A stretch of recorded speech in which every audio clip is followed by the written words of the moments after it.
In the CCTV frame, 5-year-old April Jones is playing in the garden, lost in her own world. A car is parked nearby, silent, almost ordinary. But something inside the car watches, waiting. She laughs. She runs, completely unaware of the danger. Then, in a single instant, she disappears. No scream, no struggle, just gone. One moment that changes everything, turning a peaceful afternoon into a chilling nightmare, leaving the town in shock and disbelief. That was the last known visual connected to 5-year-old April Jones. It was the evening of the 1st of October 2012. The weather was cool, the sky dim, and families were settling inside for dinner. Messinolith was the kind of place where everyone knew everyone, where children played freely in the open cul-de-sacs and quiet streets, without much fear. April was out riding her pink bicycle with her friends, enjoying the last light of the day before bedtime. Just after 7 o'clock, neighbors heard excited voices. The children were still playing near the Bryn, Gog Estate, the housing area where April lived. Witnesses later recalled seeing a gray Land Rover pull up near the group. April approached it. Moments later, she climbed inside willingly. The vehicle drove away.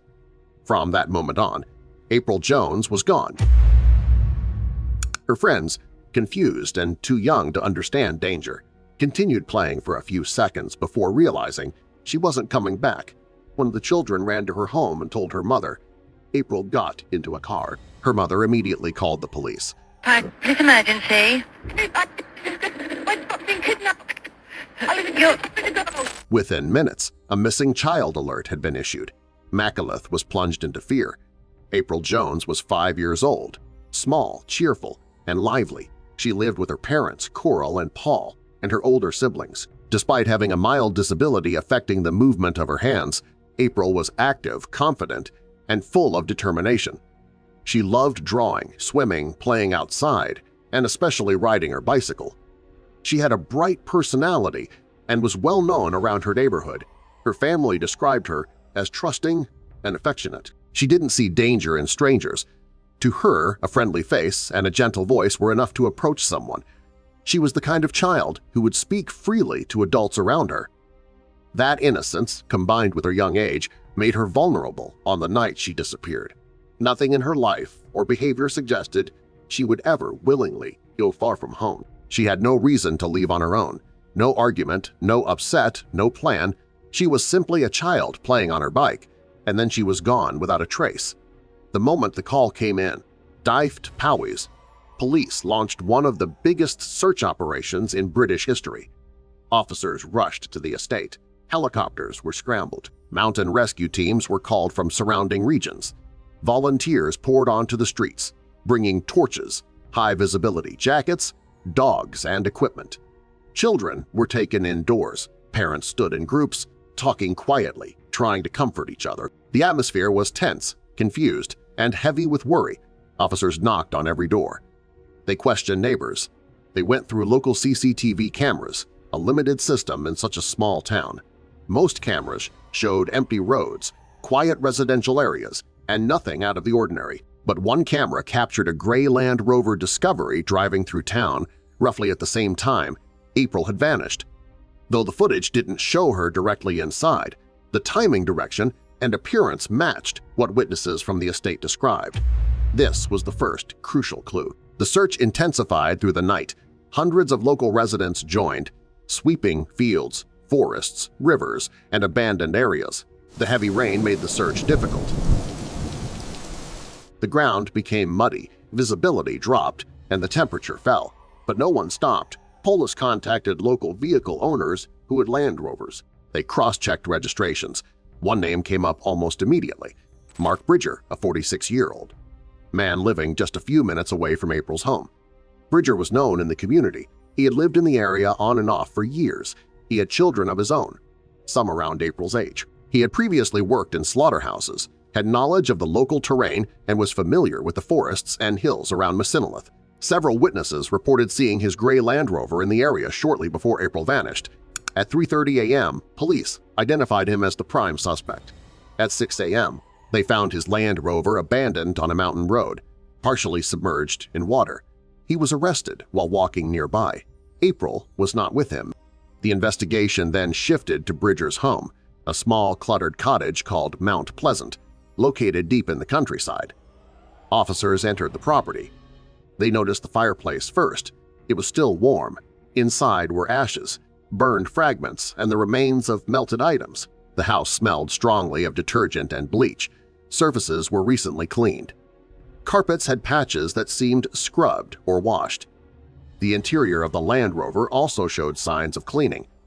Forensic tools picked up traces of blood on the carpet, beneath the stairs, and near the fireplace. When analyzed, the blood matched April Jones. More chilling was what wasn't found. There was no sign of her body. Investigators believed Bridger had attempted to destroy evidence by burning clothing, fabric, and possibly bone material.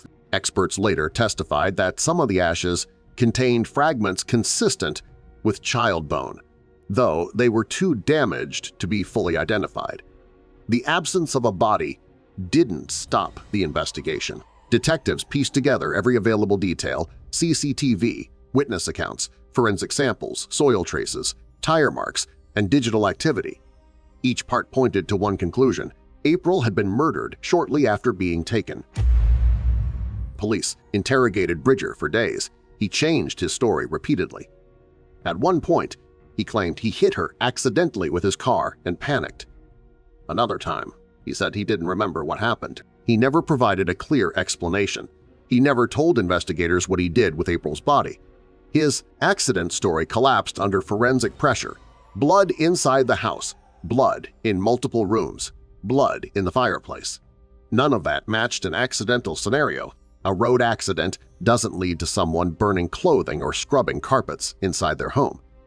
Investigators concluded that he abducted her intentionally, took her to his house, murdered her, and then disposed of the remains by burning them. The community that had spent nights searching through forests realized the truth. April was never outside. She had been inside Bridger's house the entire time. The trial began in April 2013 at Mold Crown Court. It was packed with journalists, officers, and community members who had been part of the search. The prosecution presented an overwhelming body of evidence. They showed the CCTV footage of the Land Rover driving at the exact time April vanished. They presented forensic findings: traces of April's blood found throughout the house. They provided analysis of the ashes from the fireplace, showing burnt bone fragments and melted plastic consistent with children's clothing. They showed that Bridger had been watching indecent images shortly before the abduction, evidence recovered from deleted files and Internet history. Witnesses described April getting into the vehicle willingly. Children repeated what they saw that evening. Police explained how the Land Rover's movements aligned exactly with the timeline. The prosecution argued that Bridger abducted April for sexual motives, murdered her, and deliberately destroyed her body to eliminate evidence. They said his constant lies and conflicting statements were an attempt to hide the truth, not confusion. The defense claimed he had panicked after an accident and didn't know what he was doing, but this explanation couldn't survive the forensic reality. The jury deliberated for less than 5 hours. Mark Bridger was found guilty of the abduction and murder of April Jones. He was sentenced to life imprisonment with a whole life tariff, meaning he will never be released.